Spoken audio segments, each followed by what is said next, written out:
Bismillahirrahmanirrahim.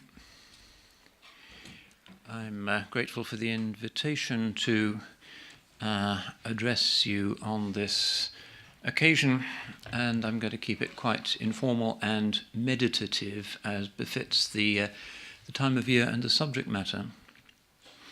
It's one of the things that differentiates the believer from the unbeliever, that although we look out in the same landscape of time and space, and we share the same biology, the same neurology, everything else, outwardly we're the same, but we see inwardly meanings where they see only time and space. Allah subhanahu wa ta'ala has created the extraordinary diversity of creation, and He has placed in creation certain, as it were, inward resonances to which the believer is invited to be sensitive. Some places are pleasing to him, others are displeasing. Some places He has told us are holy. Other places have a holiness that might be acquired through generations of righteous actions or righteous prayers. And it's part of the experience of faith that we have a kind of antenna that enables us to feel at ease in places where there is khair and goodness and blessings, and to feel misgivings in a place which is infested, as it were, by dark forces. So Allah subhanahu wa ta'ala has defined this in terms of that which is sacred. Haram is a sanctuary, and there are three great sanctuaries in Islam: Mecca, Medina, al-Quds. And immediately we recognize that although they're all holy, the degree of holiness, and more subtly the type of holiness, is different. I had the good fortune of spending the last 10 days of Ramadan in al-Quds, in al-Aqsa, and you recognize the holiness, the specialness, the apartness of the place, its proximity to heaven, its anticipation of the next world. But it is a different atmosphere that you breathe there to the air that we breathe in the city of the Holy Prophet or in Makkah al-Mukarramah, and it's difficult to define. It's difficult. Similarly, just as in space there are holier places, in time there are holier times. And again, here the unbeliever detects nothing, but just sees or hears the ticking of the clock, whereas we move through life in a state of, as it were, the rising and falling of the waves of the tide of holiness, which is the reality which underpins the outward form of things.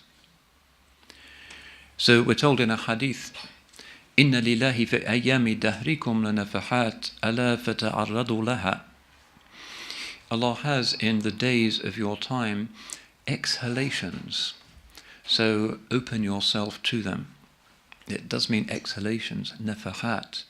And many of the people in our sapiential or hikmah tradition have a lot to say about what this really means. How does the divine exhale? But it's a very graphic way of explaining that in certain times there is a certain openness that the heart has for dhikrullah and for ibadah and for the service of others. And sometimes we intuit this, but at other times we are told it. So we have a sacred calendar. The days are not equal. And we have in particular the idea of sacred months and sacred times. And we use the same kind of language. So just as Makkah has al-Masjid al-Haram, we have al-Ashhur al-Hurum, the holy months, the sacrosanct months, the inviolable months. Just as to commit a sin in a holy place is, as it were, to do something that is in the nature of things magnified, to commit a sin in those times that Allah has declared to be sacred is also something graver than it is at any other time of the year. So we have 4 sacred months: Thalathun Sard wa Shahrun Fard, Dhul Qa'dah, Dhul Hijjah, Muharram, and also Rajab, which is Rajab al-Fard, the single holy month, which comes later in the year, which also has its own rules, its own possibilities, its own opportunities for inward journeying. But the month of Muharram is the one whose name explicitly includes this idea of haram, or being a sanctuary.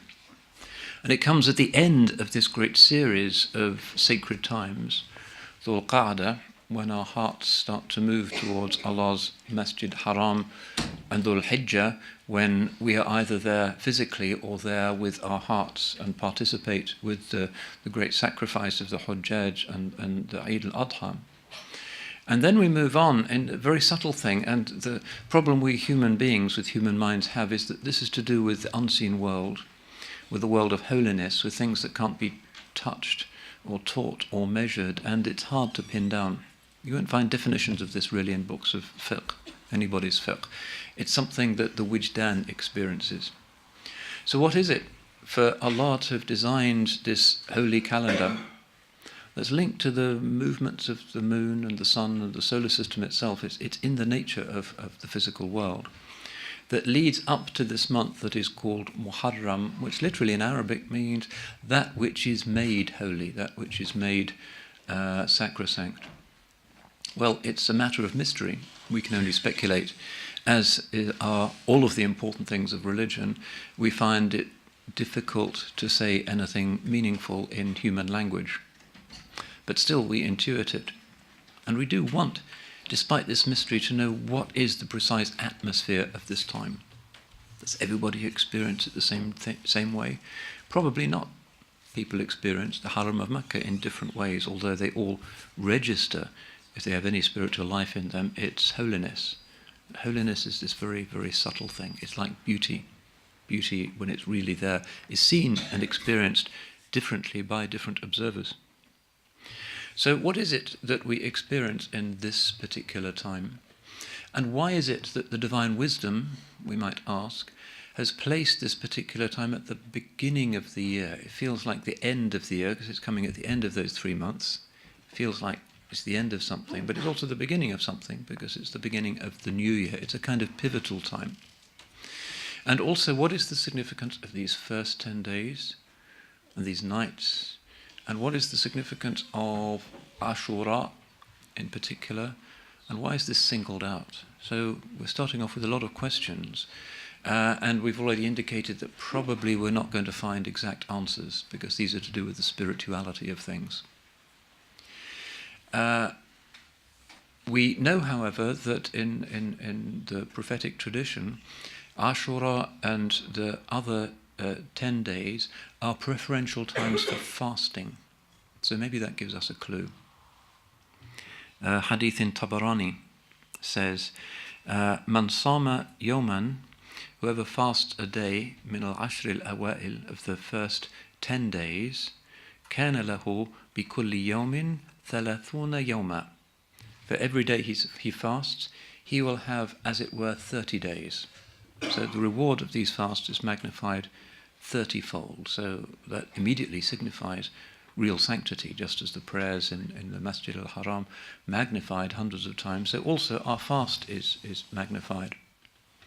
And we know that the Holy Prophet used to fast on the day of Ashura in particular, and towards the end of his life he said, وَلَئِنْ بَقِيتُ إِلَى قَابِلٍ لَأَصُومَنَّ التَّاسُعَ.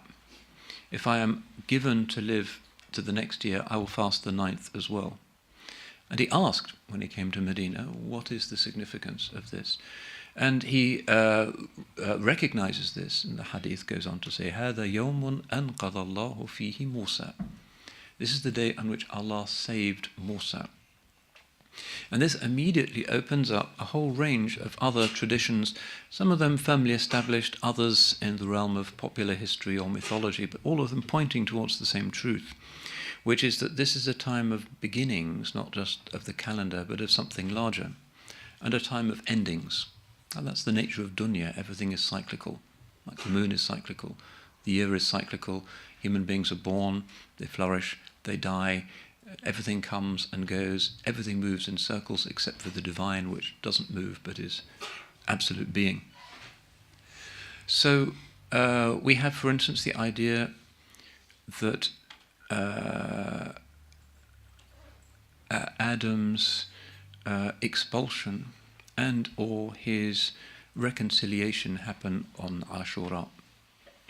We have the story that says that Sayyidina Nuh alayhi salam was saved finally from the flood on Achoura, and so on with many of the Anbiya. This is something that you'll find in the history of Tabari and Muslim histories. This is the idea the Muslims have had of this being a special time where something comes to an end and something new begins, just like the year itself. It goes round in circles. Even in English we say, when it's New Year, many happy returns. We have this idea that things are going around. Maybe we return again and greet each other next year.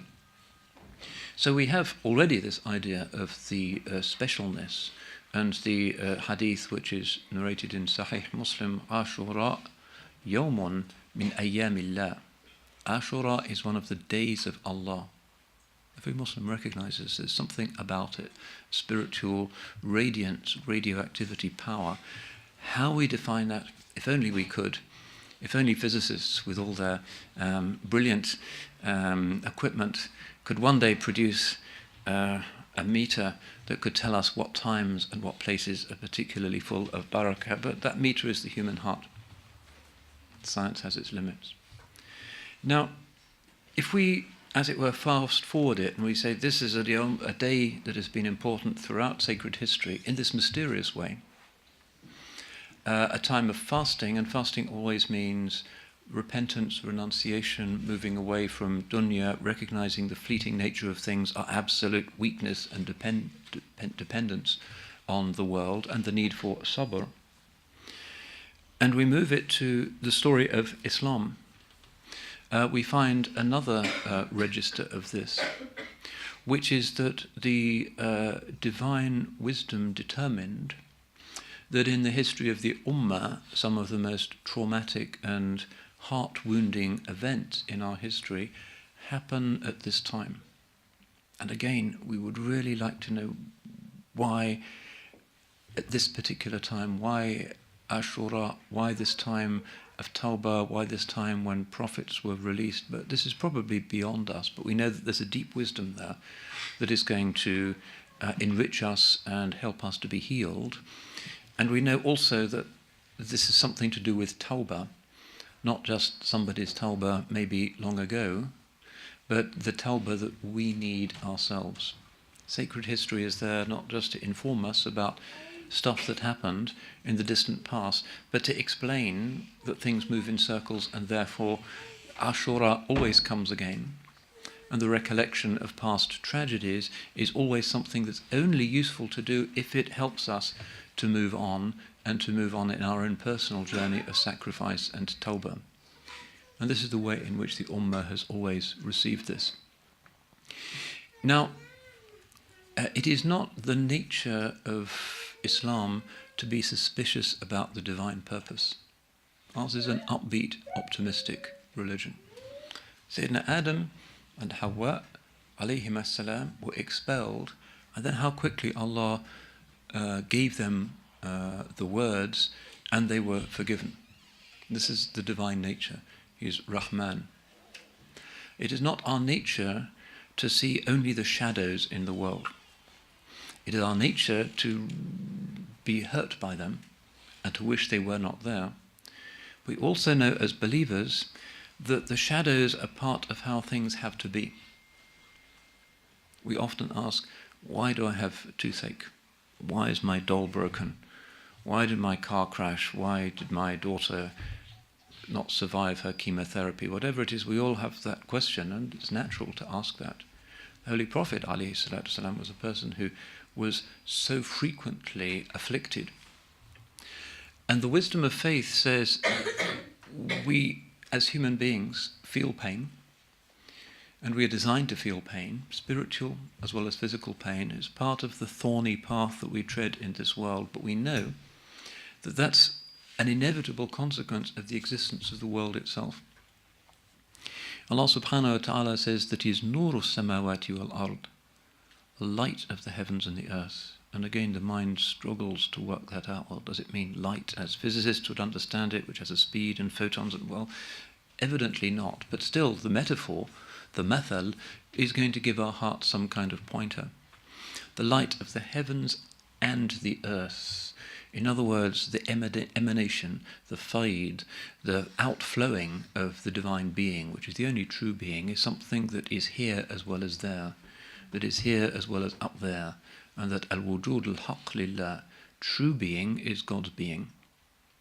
That again boggles the mind. But where there is the outflowing, there is differentiation. And the differentiation is expressed in the language of the Quran in terms of az-zulumat wan-nur. So Allah says, Allahu waliyyu alladhina amanu yukhrijuhum min az-zulumati ila an-nur. Allah is the protecting friend, alhamdulillah, we have no other protecting friend, of those who have iman, takes them out of the shadows into the light. The world is, in a sense you could say the world, as we normally see it, is shadows. And that's what we see. And the light is something that makes the shadows possible. And the light is Allah, Nuru Samawati wal Ard. We just see the shadows. As soon as there is the one and the many, as well as wahdat, there is kathrat, there have to be the shadows so that the light can be differentiated. And the shadows entail darkness, absence of light, and what we human beings experience as pain, separation, grief, nostalgia, lamentation.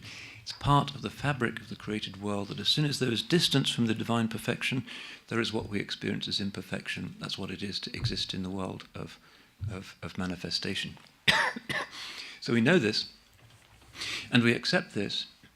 And it is also the case that the great ones experience it and see it with particular clarity, precisely because they are so close to the light.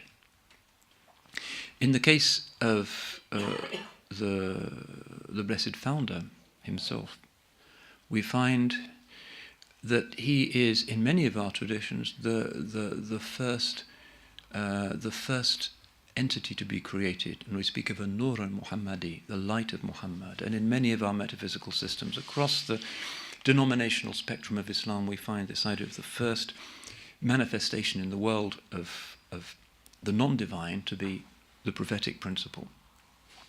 And then other layers of manifestation. So he is light, Siraj Munir.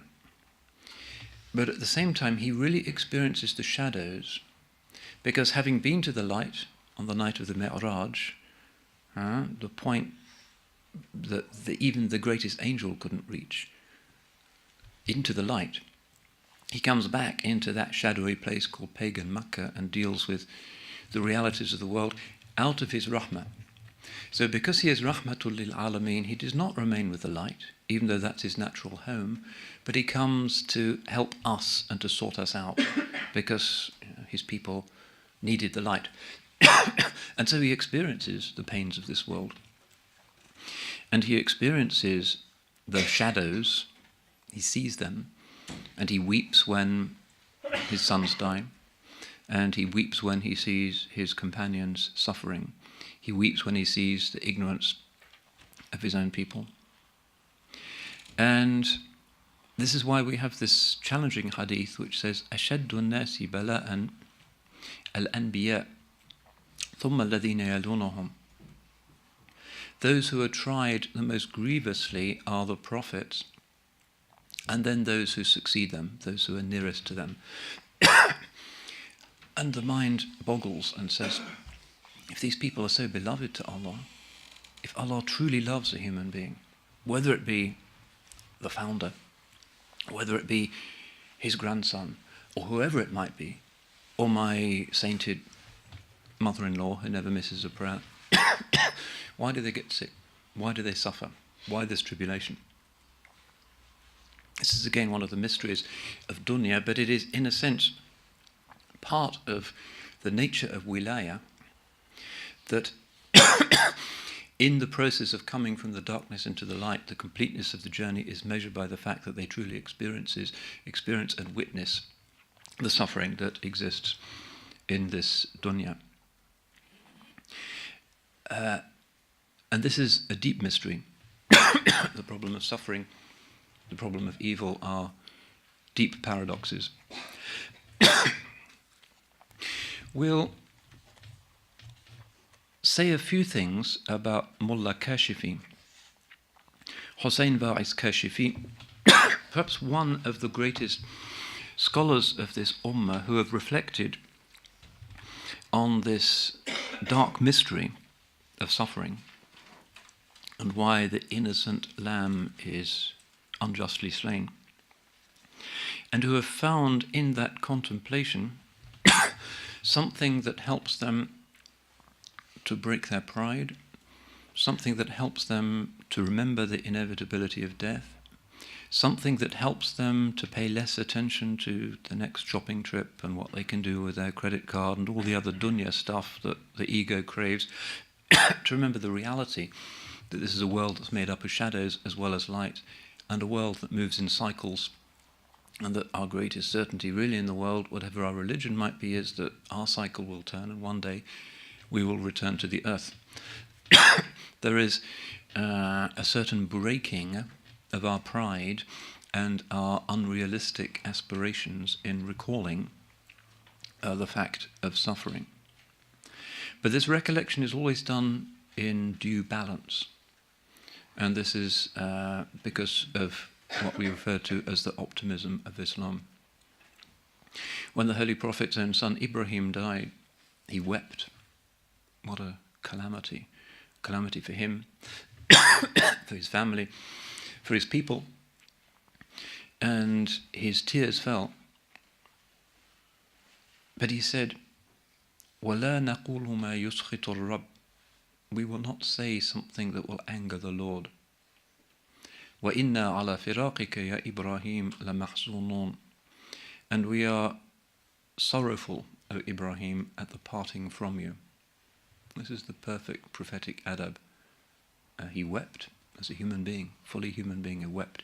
He was part of that world of light and also shadows and experienced the pain. Experienced it more than we could imagine. And yet, he does not say anything that angers the Lord. That was the way of the Jahiliyyah. Instead, a certain resignation. The meaning of the word Islam itself. لَنْ يُصِيبَنَا إِلَّا مَا كَتَبَ اللَّهُ لَنَا. Nothing will afflict us except that which Allah has prescribed for us. And in our literature we have this almost tension, because in human nature there's almost a tension between, on the one hand, the divine decree, which the pen has written in the Lawh Mahfuz, and it's the divine wisdom, which we often don't understand. Even if it hurts, we accept al-qadar, khayrihi wa sharri, hulwihi wa murri, sweet and sour, we accept Allah's decree. But at the same time, often we speak about the spheres, and we speak about fate, and other ways that human language uses in order, as it were, not to blame the divine.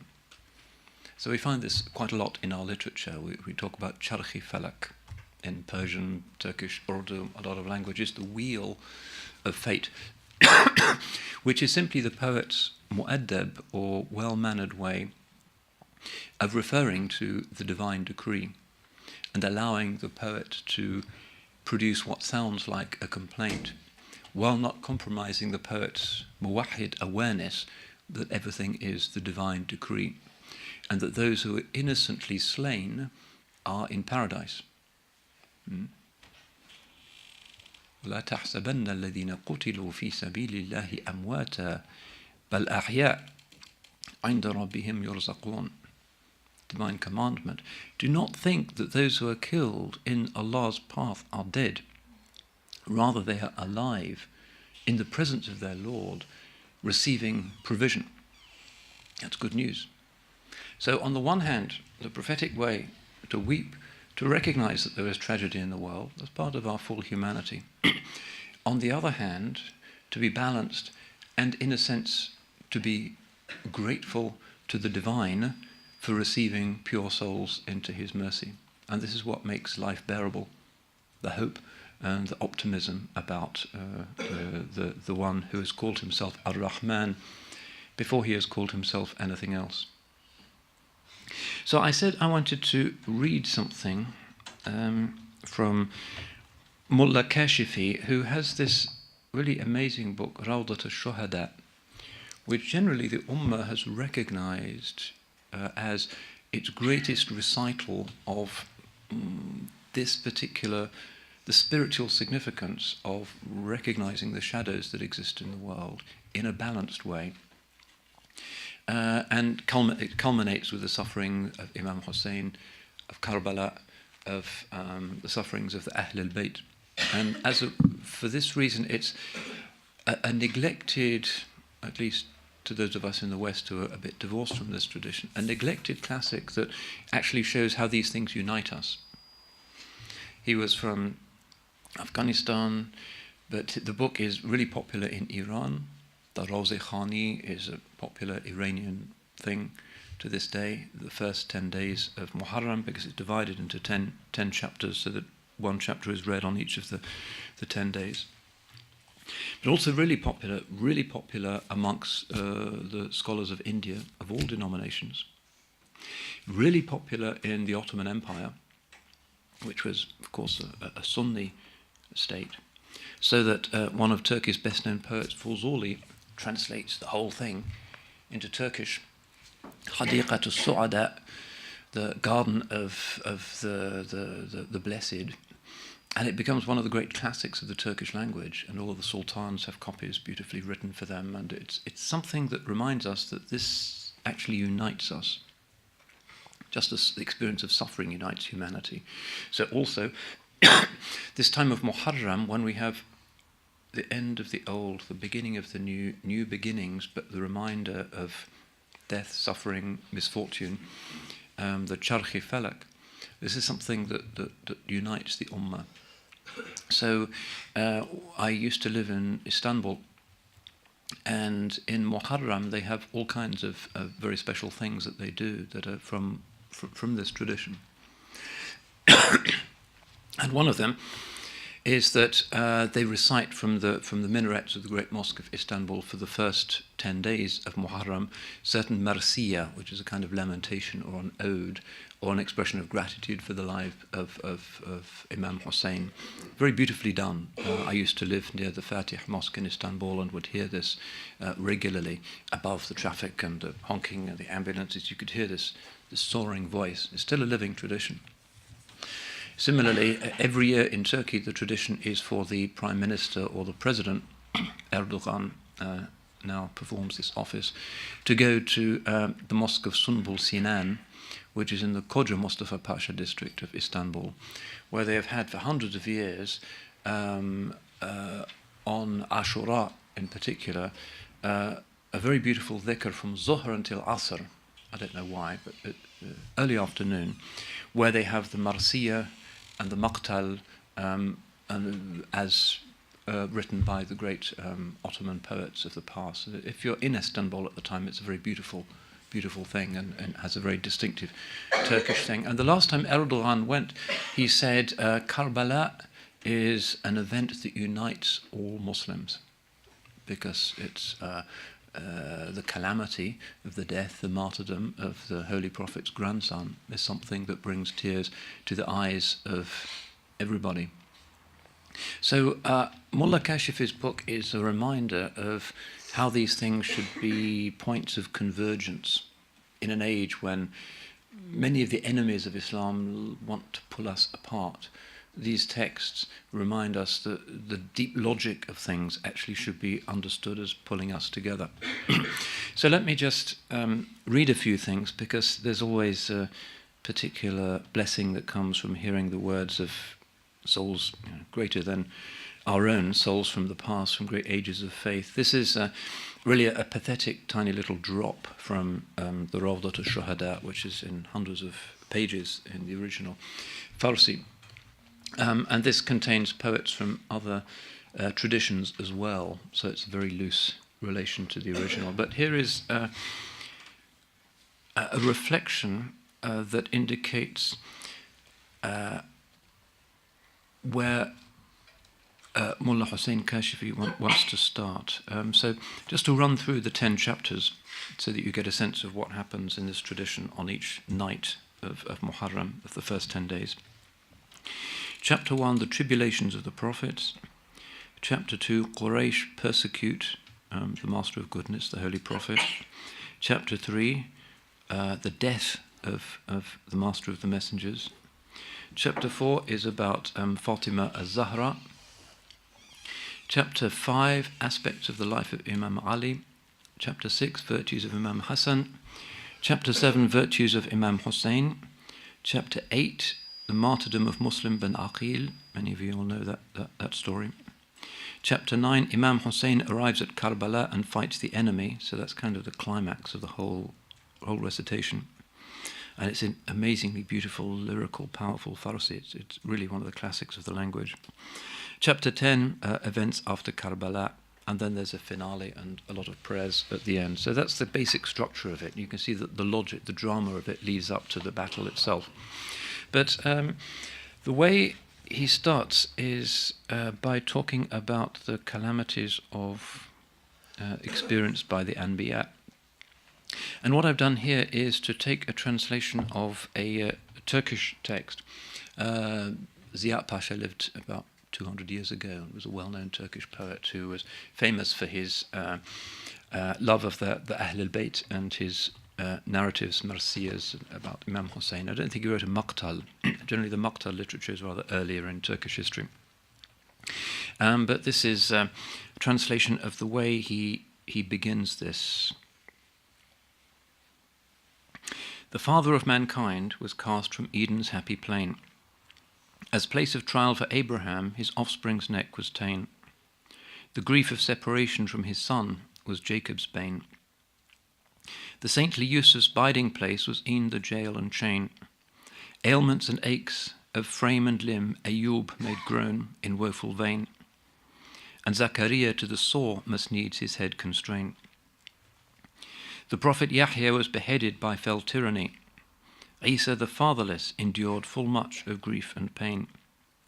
At Ta'if were the prophet's legs to ruby turned, and then yon lustrous pearls were on the day of Uhud broke atwain. For hunger's pangs he bound the stone fast to his blessed waist amain. Full little recked the Lord of humankind of worldly gain. The blessed Haidar sank at last beneath the blade profane, and Hassan poisoned passed away to paradise, the pure domain. And foully murdered was the monarch of the martyr train. In whomsoe'er the love of the divine doth all ordain, to him in that same fashion anguish and woe they still pertain. To him in that same fashion woe and anguish still pertain. So you get the sense of the mood music. He's sobering us up, reminding us that even the ones who are most beloved to heaven underwent these tribulations. So let none of us think that we necessarily are going to have an easy time in life. And very often, so many times down the centuries, Muslims have found a certain ease in realizing that however great their own afflictions, the great ones, the beloved ones of the past, suffered even more. We can hardly imagine the tribulations of the holy prophets and the great awliya of this ummah. So there is a kind of bittersweet dimension to this. On the one hand, it's grim. On the other hand, let us be grateful for what we have and remember that all those individuals are in paradise where the finite pains and pangs of this dunya are washed away by al-Kawthar and no bitter memories can remain. So I'd like to do the chapter on Hazrat Fatima Zahra is a particularly beautiful one, and if any of you know Farsi, I would recommend that maybe you even start with that one. It's one of the most beautiful, almost portraits of her that exists in our whole literature, I think. So let's do one or two more of these before I close. We haven't got that much time.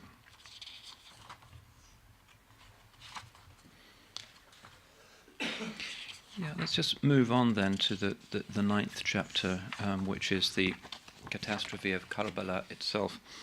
Now, in our literature, we didn't really have something that was like novel writing. Instead, we have these long, often poetic sagas, recitals whose experience would be rather like your own Maqtal tradition, a public recitation at an opportunity for tawbah and reflection and meditation. And these would be, therefore, designed to be heard by an audience. You wouldn't curl up in the corner with Fuzuli's Hadiqat al-Su'ada and just read it on your own. Islamic poetry, this literature was always designed to be something for a group reflection. Therefore you don't get the kind of novelist's complex setting of the stage, and the weather was like this, and it was incredibly... You get some formulaic invocations of what it was like, but much is left to the individual imagination. But still, there's a lot which is extremely vivid. So here's one qasida done into a sort of English.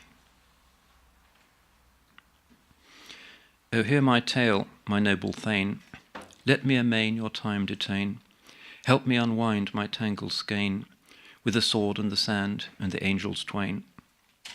He stood on Karbala the plain, the master of the martyr train, the knight of light, the bold Hussein, with the sword and the sand and the angels twain. Since age of Abel and of Cain, the strife of godly and profane, the war to whelm the devil's reign, with the sword and the sand and the angels twain. The foeman feigns his deep disdain, he fears what heaven might ordain, for falsehood's fortunes ever wane, with the sword and the sand and the angels twain. Our noble hero fears no chain, no desert heat and cruel terrain, of heaven's foes he is the bane, with the sword and the sand and the angels twain. Afore the host stood al-Hussein, the arrows falling round like rain, his loved ones died with bloody stain, with the sword and the sand and the angels twain. So bitterly did fate ordain his noblest folk for to be slain, those of the cloak let none disdain, with the sword and the sand and the angels twain. With russet wine in every vein, their banners lastly shall attain the victory and right retain, with the sword and the sand and the angels twain. With righteousness from sin abstain, you stand on Karbala the plain, each faithful heart may heaven gain, with the sword and the sand and the angels twain. So it is quite effective, even in this very dim translation. We are, as it were, transported to those terrible 3 days. Karbala is at the end of the third day, and the path to the river has been blocked, and the thirst is as bad as the fighting. And then on the third day, the single combat, the famous 32 cavalry, the 40 infantry, the great hosts surrounding them, and the final onslaught and the horrific end as the sun sets on the third day. And Kashifi depicts this. But even at a great distance, we get a sense of that. Let me just give you one more from this translation. This is very much in the Marsiya, the lamentation genre. Upon the field of misfortune, all my people lie, their ruddy wounds, all untended, open to the sky. The devil's blade has been fashioned in the blaze of hate, its poison spirit impassioned in its fiery fate. The edge knows thirst that is rabid, questing here its point, to holy flesh for its scabbard, blood it shall anoint. The rainless airs of the valley hear my lonely cry, the widowed daughters of Ali teach the dust to sigh. Behold Abbas, hero regal, hear Sakina's thirst, father of grace of the eagle, place that maiden first. To see the blood of my brothers dye the sorry sands, to hear the keening of mothers, cheeks clenched in their hands. So teach the ways of fair patience to the weak and wronged, strengthen with hope and forbearance wretchedness prolonged.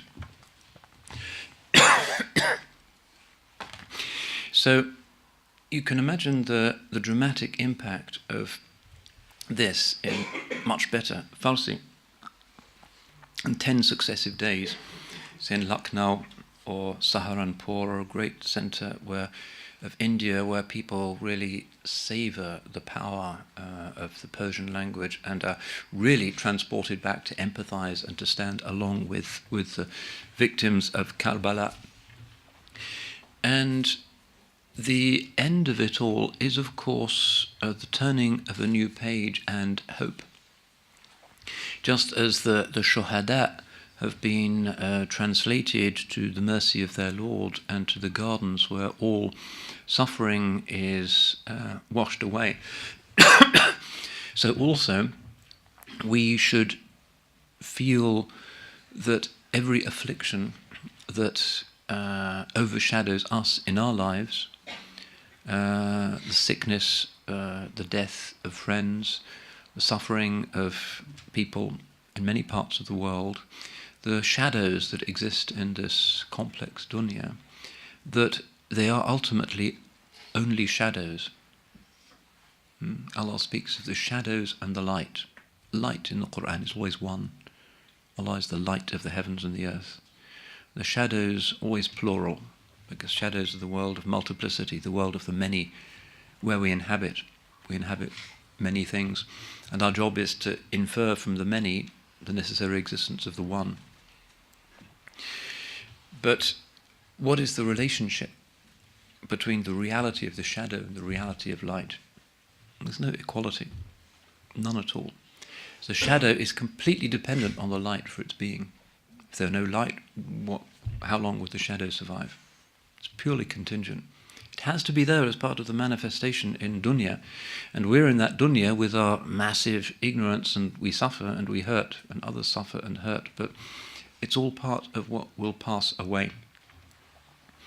And Allah subhanahu wa ta'ala, يَبْقَى وَجْهُ رَبِّكَ ذُو الْجَلَالِ وَالْإِكْرَامِ. The face of your Lord remains full of majesty and generosity.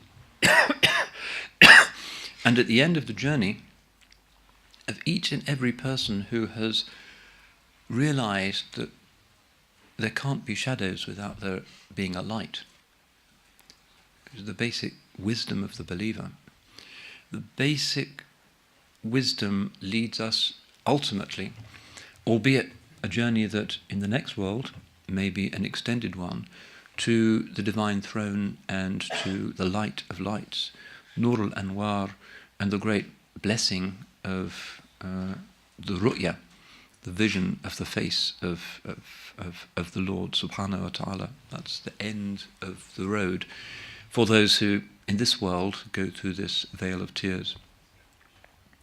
So this, seems to me, is what we inhale at this bittersweet and, for many of us, difficult time of the year, when we reflect on some of the most hideous injustices which have afflicted the prophetic house and the history of this ummah, the shedding of such holy blood, the one whom the Holy Prophet ﷺ said, "Ana min al-Husayn, wal-Husaynu minni," is, as it were, an aspect of the Holy Prophet, the shedding of his blood, no little enormity. We reflect on that hideous catastrophe and the manner in which it took place, and we just remember that as well as the shadows there is the light, and that for the awliya, لا خوف عليهم ولا هم يحزنون, they have no fear, neither shall they grieve. And this consoles us in our suffering and helps us to move on.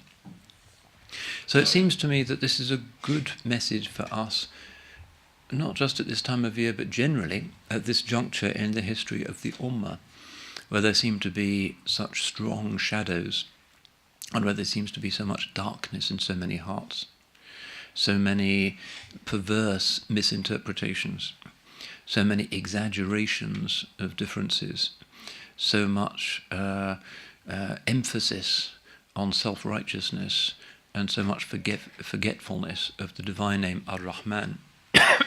Time of darkness, to be sure. That in this story we find a kind of healing and a recollection of the fact that the great ones pass on to the mercy of their Lord, and there is always a cycle. that after this particular tunnel, inshallah, there will be light again, and that everything ultimately is in the hands of Allah subhanahu wa ta'ala. And our ummah has a law and a theology which has been, in the divine wisdom, designed for the end times. So the Holy Founder says, Ana Nabiyul Malhama. I am the prophet of the tribulations that will happen at the end of the world. He doesn't live into them, so what is he saying? He's saying his way, his theology, his vision, his style of life, his law, is the one that will most help human beings in the ship that is the faith to sail safely through these really stormy, mad tempests, whether it be genetic manipulation or environmental destruction or sectarian madness, or whatever it is that is going wrong with humanity, and will help us to remain sane. And the basic message of that is La ilaha illallah, Tawheed. Everything is under control. It's in God's hands. And when we are grieved, we do so in due proportion, recognizing that it's just part of our humanity to experience suffering. And the Holy Prophet wept. But what is important is the cyclical movement and the awareness that Allah is ala kulli shay'in qadir, is powerful over all things. And when we lose sight of that, then we go mad very quickly, either as mad atheists or gamblers or suicide bombers or fundamentalists, because unless you retain that deep wisdom that there is tragedy in the world and we may suffer it, but our hope is always in Allah, unless you maintain that, the modern world is actually a very difficult place psychically to inhabit. There's so many pressures and so much information about the stuff that is going wrong that it's actually hard to carry that. But part of the message of this time of the year and of this holy month is that by contemplating the shadows and by looking at one of the ugliest of them all in the eye, we keep things in due proportion and we remember Allah's mercy as they remembered Allah's mercy and that they've gone on to Allah's mercy. And this is important because unless we have the principle of Tawheed and recognize that everything in history is in Allah's decree, then it will be increasingly hard for us to sustain the psychic burdens that the craziness of the modern world is placing on our shoulders. We have to remember, لَن يُصِيبَنَا إِلَّا مَا كَتَبَ اللَّهُ لَنَا. Nothing will afflict us except that which Allah has written for us. And once we have that wisdom, even if we don't understand the reasons why it is wise, we will remain, inshaAllah, mu'mineen. So this is just my brief summary of why I think this is an important time of year for us to reflect, not just in meaningless sorrow for something that happened a long time ago, but something that is alive today. As the poet says, we're all on Karbala. We all have our particular afflictions. We're all the victims of injustice, misunderstandings, and the world is an abrasive place, a desert in Iraq full of thorns and heat, and life is not easy, but we need to remember the divine decree, and that's why the principle of the divine power and the divine ordination of things is so strongly emphasized in our revelation, because that helps us to keep sane in a time of real tribulation and difficulty. Anyway, I think I have run out of time, and I crave your indulgence for having spoken perhaps a little bit too long, but this is a deep and a subtle subject, and one where balance is really important. And I have to run for my train back to Cambridge at some point, but if the organisers wish, I'm happy to try and answer a few questions if there are any. Salawat. Oh, we do have time for questions. First question.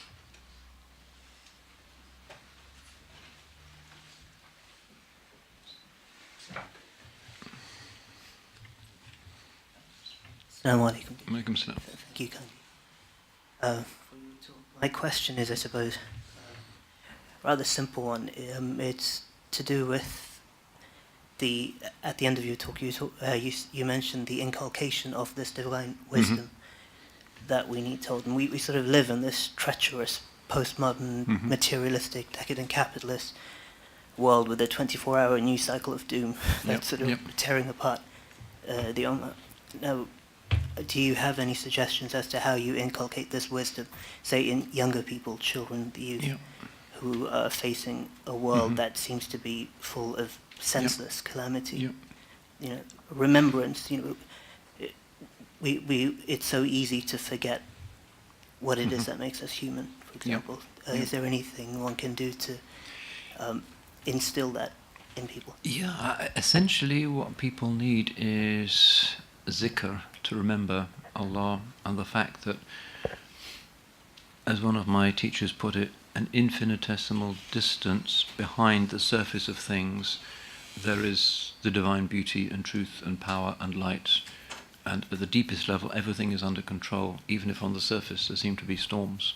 So that yaqeen, the being of things, is essentially what aspect of the divine nature and the divine names is really essential, and that's something that you can't just intellectualize about, but has to be experienced through spending a lot of time contemplating the beauty of nature, which the Quran endlessly urges us to do, and a lot of Muslims forget to do.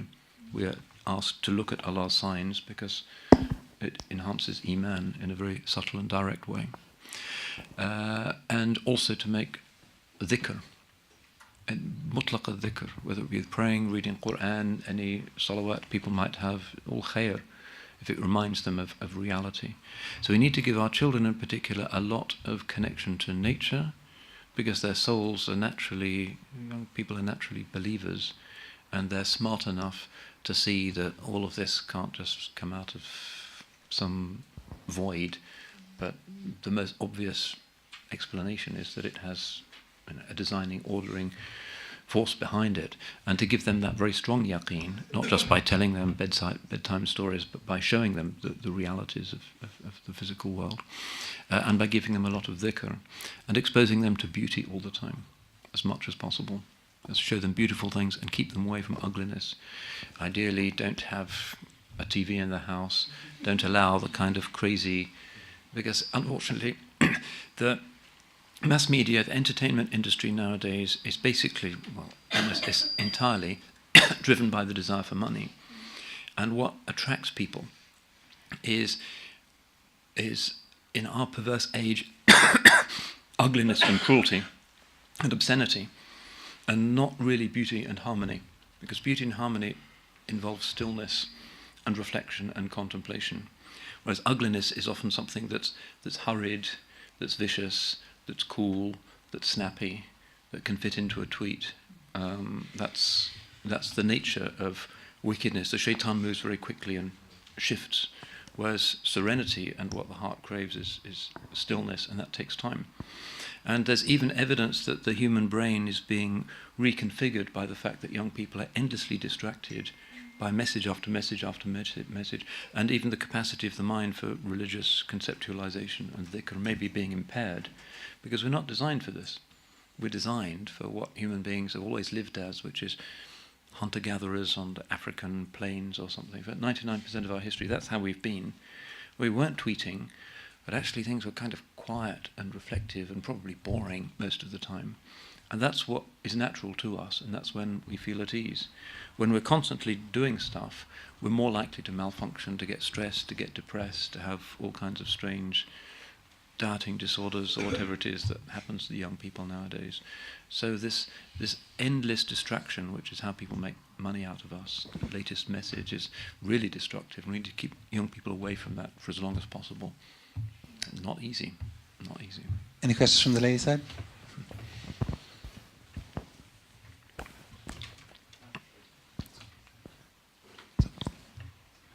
Okay, thank you very much for the talk. How do you relate the message of Imam Hussein to the time being that we are at the moment? How do we get that message to get united and then save Islam, as he went to become a martyr to save Islam?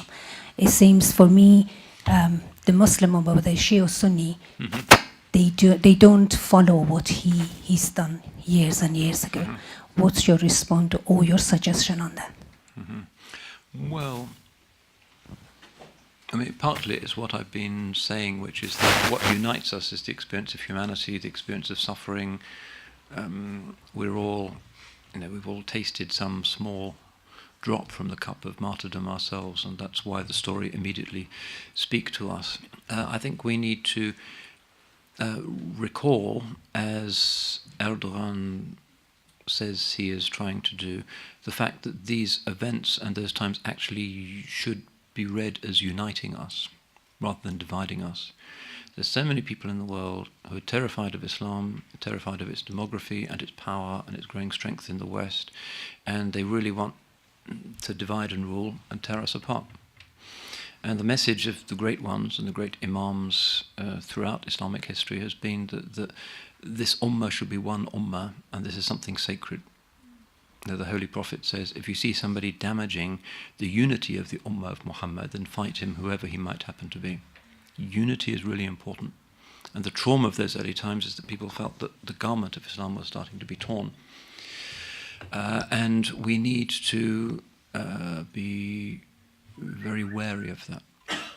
There's a well-known article by an Israeli writer that was published, it's on the internet about 30 years ago, which says that the only way Israel is eventually going to survive in the long term is if we can get the Sunnis and the Shia to fight each other.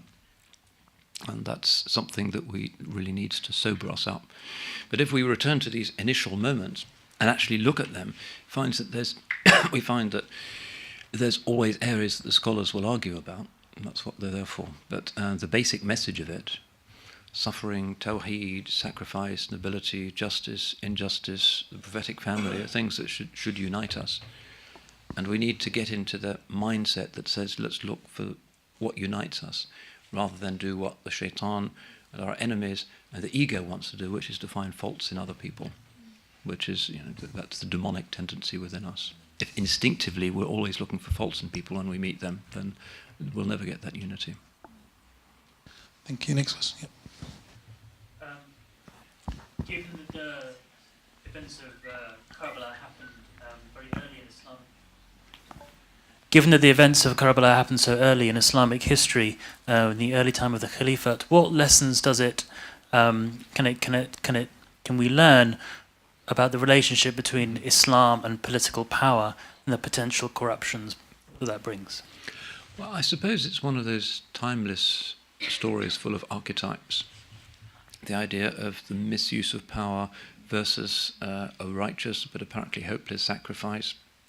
There's a lot of timeless archetypes there which I think speak to us, and you can probably find not just in this story but in many of the Quranic sort of face-off stories between Musa and Fir'aun, for instance, or the Holy Prophet and Abu Jahl, this idea that there's always this contestation between the rich and the privileged in their palaces and the poor and the righteous who are acting on behalf of the poor and the righteous. This is one of the constants of history. And it's certainly the case today, because we have this massive disparity between rich and poor now in the world, growing all the time.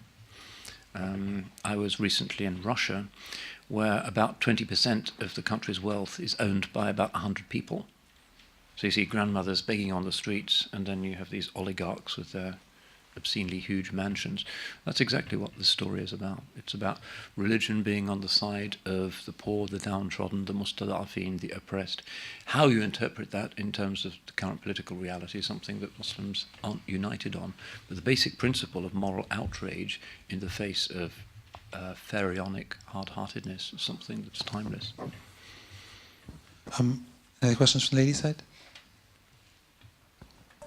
Otherwise, brother there. Sorry. Thank you for your talk. It was really refreshing. I just wanted to ask where you draw the line between accepting something as God's will and being active in doing something about the injustices that you see. Yep. The acceptance of everything being the will of Allah, does that not risk forcing you into a kind of submission and passiveness? And also the second aspect to my question was with regards to, for example, watching the news daily and being aware of everything that's going on. Do you not think that that's also essential for us? It's essential for us to know what's going on so that we do something about it, and kind of not knowing and just going to. into nature and observing that? I mean, these are both good questions. The first is about does our awareness that, as the hadith says, the pens are dried and the pens are lifted and the books are dried, mean that we should just sit around and be fatalist? That's not the prophetic way. And the genius of the Holy Prophet is that he knows absolutely that his Lord is powerful over all things, and that's the message he's pushing against his people who think there's lots of gods who have kind of partial knowledge. It's essential to his worldview. But along with that yaqeen, he's also one of history's great activists. If you look at what he achieved, uniting Arabia, which nobody had ever done before, bringing peace between the warring tribes, ending the feuds, bringing them from polytheism to monotheism, bringing a law when they hadn't had a law before. That's a unique achievement in history. Nobody's ever managed to do such things in 23 years. So getting that balance right, on the one hand, knowing that Allah is powerful over all things, but following his commandment, paradoxically, to be an activist and to hold those things in balance is the essence of what the believer does. So you're active because your empirical experience of the world is that there is cause and effect. But intellectually, your yaqeen is that that's on the surface and that the reality of the thing is the divine unity and the divine knowledge, which helps you to remain sane when things go wrong. It's very important. The other thing is, should we be watching the news all the time? Usually what you see on the news is things that you can't do anything about. If a ship capsizes in the Mediterranean and some Somalis die, I can't do anything about that. Now, it might motivate me to give more in charity, but hopefully I'm doing that already. So why should I get that kind of experience of suffering and pain and distraction constantly fed to me by the mass media, this endless horror story? It's not good for the spirit. It's very unnatural. In past ages, people would hear the Mongols have sacked Baghdad, but the news would get to them 6 months later and then there'd be something else. Now it's in HD every evening, and it is very damaging to the soul. So, and usually when there is a headline, the actual meaning of it is only clear weeks or months later. So the Iraq invasion, everybody's panicking, they think Saddam Hussein, weapons of mass destruction, there's all of that chatter. Now we all know that that was nonsense. And most big events in the world can't be interpreted as they happen, but can only be understood later on. So the headlines don't really tell us much. To read analytical pieces by serious academics and journalists about larger patterns is always useful, but to constantly follow the headlines, it'll do your head in after a while. It's very spiritually damaging and it's not useful. Okay, final question, because we are running out of time, and I know there are lots of people who've asked questions, so but we'll have to end. Thank you so much for your very nice speech, and I very much like the concept of or the emphasis on the fact that Achoura or Karbala can unify the whole Muslim Ummah. In fact, it's potentially unifying the whole mankind, and this is the one of the interpretations of what Prophet Muhammad ﷺ has said. Al-Husayn Misbah al-Huda, Inna al-Husayna Misbah al-Huda. He is the torch for truth seekers. He did not specify what a group of people who can benefit from that. However, there is a little comment, if I may. It's about the issue of Achoura being a day of glory, day of Allah. It is a very controversial issue, because most of the scholars in the Ahlul Bayt school of thought believe that these stories about Adam, Noah, and Musa have been fabricated and made by the Bani Umayyad to justify their wrongdoings and to encourage people undermine the crime, if you like, and get them celebrating their triumph. Because the implication of Adam receiving words from Allah, Noah alayhi salam, and Musa, it's all about the triumph. It's all about, you know, their, if you like, mission prevailed. So it implies that Banu Umayyah have prevailed, if you like. So that's why even the fasting of Achoura is not encouraged in the school of Ahlul Bayt, just to make this comment here. Okay, yeah, that's a comment rather than a question, I think. So thank you for that. I think we'll end there. Thank you very much.